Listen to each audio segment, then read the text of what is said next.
So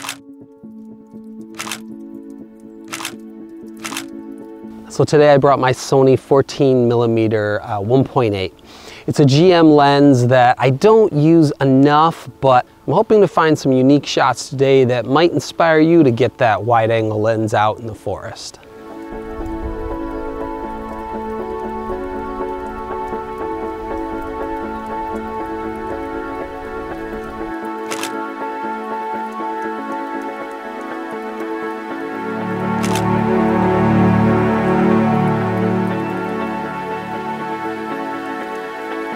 Today I wanted to share a few tips with you for using a wide-angle lens in some woodland photography.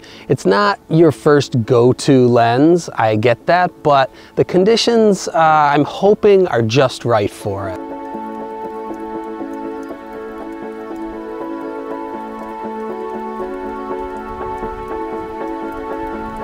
One of the first tips I have for you is getting low.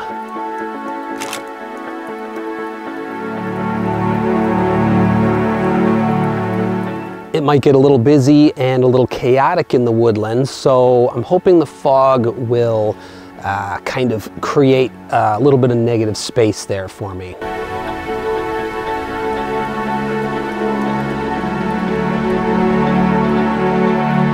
So we'll be in some woodlands, and I'm also surrounded by a river, so maybe we'll get some nice water shots as well.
So here we have a few massive old trees that some are alive, some are dead. This one's dead, but it's really interesting textures along the bottom. And I mean, you can see how big this guy is.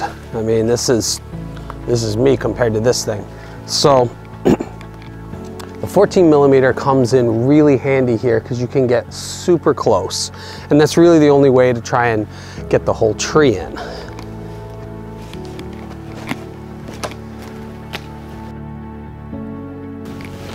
So for these, I am using portrait style instead of the landscape, just because we really need to kind of emphasize these thick parts of the roots here. They'll really stand out.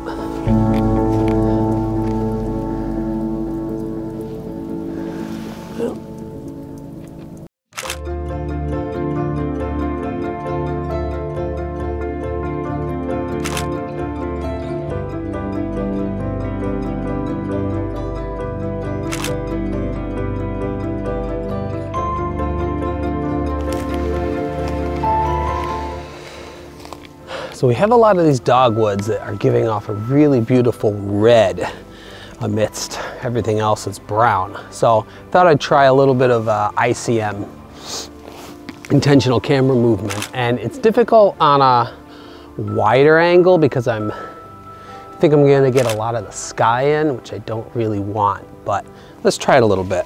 Turn my settings way down. So ISO 100, f11, and I'm about 1/3 of a second.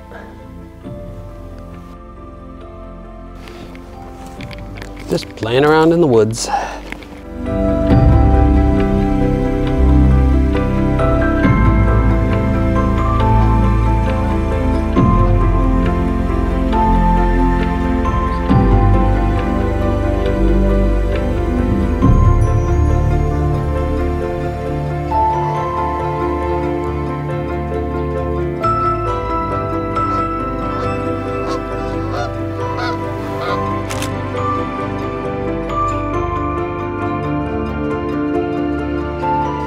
We have some really interesting trees that have fallen here and really gnarly branches. I'm gonna see what we can find. Just don't know how close I can get to this.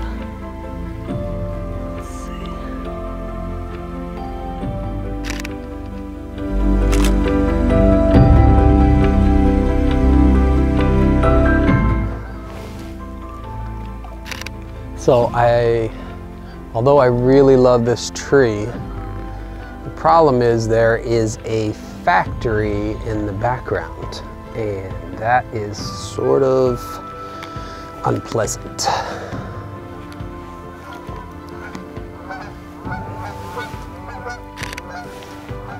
So there's a lot of geese out right now. It's just starting to warm up. Canadian geese heading back up north. But it's a little hard to catch them with a 14mm.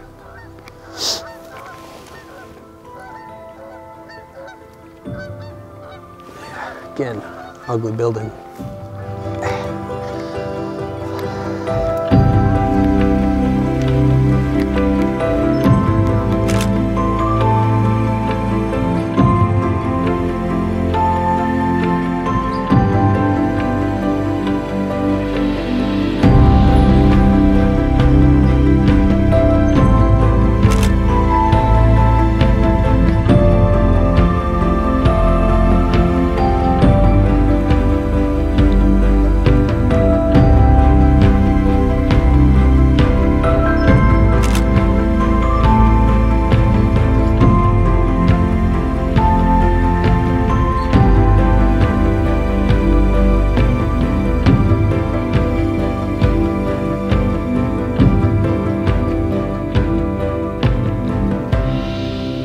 So I came to this area here that normally you can't get to. All of these reeds are usually, I don't know, 6, 7 feet tall. But right now, end of the year, ground's still somewhat frozen. And I'm looking at this shot here. I like this sort of peninsula to try to get some of the water. And I came to behind the tree that's fallen, trying to get some leading lines going, just hoping to see if there's a shot.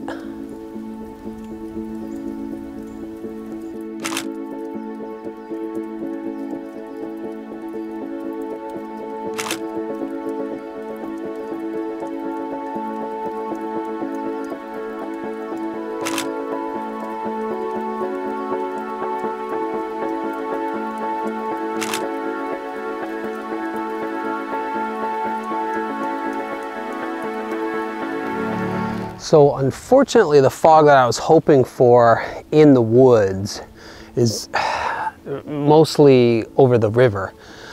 So there's some nice fog shots over there, but it's not giving me the separation that I really wanted with this forest here. So, but I did find this one tree. I really love the angle, the leaning, and I'm gonna try and get this, you can see there's a fallen tree in front of it, so I'm gonna try and get some different leading lines here.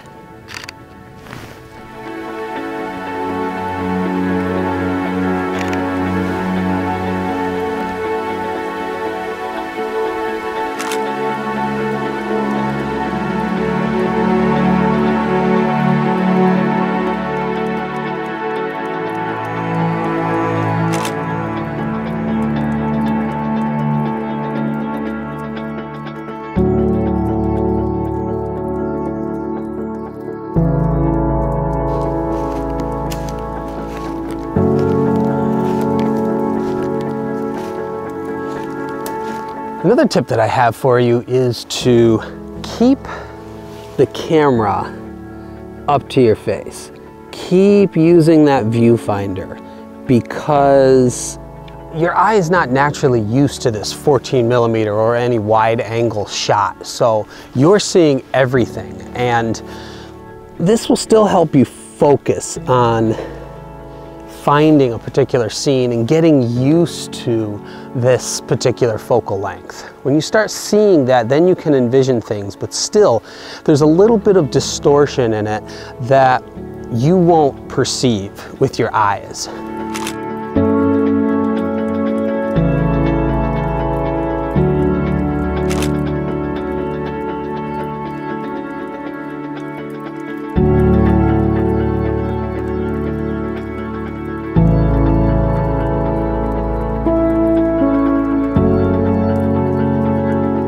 Another tip is to really let your creativity flow with a wide-angle lens.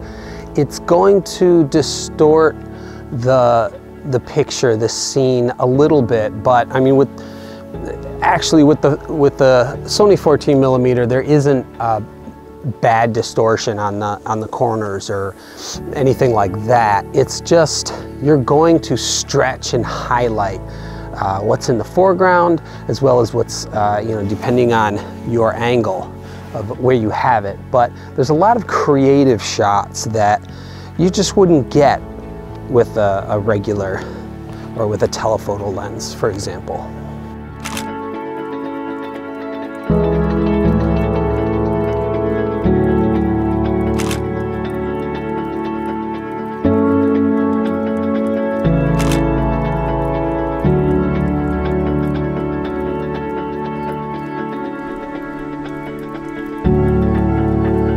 I hope some of these tips can help you to get out there and explore a little bit more with a wide-angle lens. Today I use the 14mm, and it's maybe considered ultra-wide, but get familiar with the focal length and explore everything that it allows you to do.